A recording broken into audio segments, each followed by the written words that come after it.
Anteprima del Festival Jazz and Wine for Peace, ieri pomeriggio a Villa Manin, protagonista il talentuoso fisarmonicista francese Vincent Perani. Ancora Udine, ancora Rita Micoli.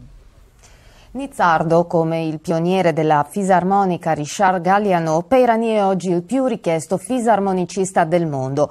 Il musicista nizzardo si è esibito ieri a Passariano per l'anteprima di Jazz and Wine of Peace Festival, storica rassegna ideata dal Circolo Culturale Controtempo che tra oggi e domenica porterà a Gorizia e a Cormons stelle del jazz come Paolo Fresu e Charles Lloyd.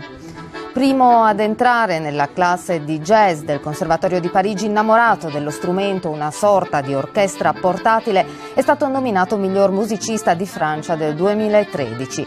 Perani è uno dei pochi fisarmonicisti capaci di affrontare la sfida del concerto da solisti. Ha esplorato orizzonti musicali molto diversi, offrendo una visione cosmopolita e sensibile del jazz moderno, senza dimenticare di rendere omaggio ai suoi maestri.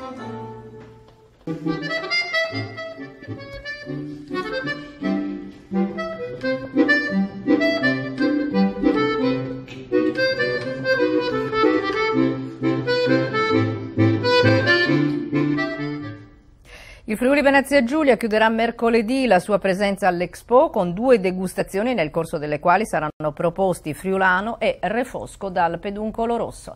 E con questa notizia chiudiamo, vi diamo appuntamento per la seconda edizione alle 19:35. Ora il meteo, buon pomeriggio.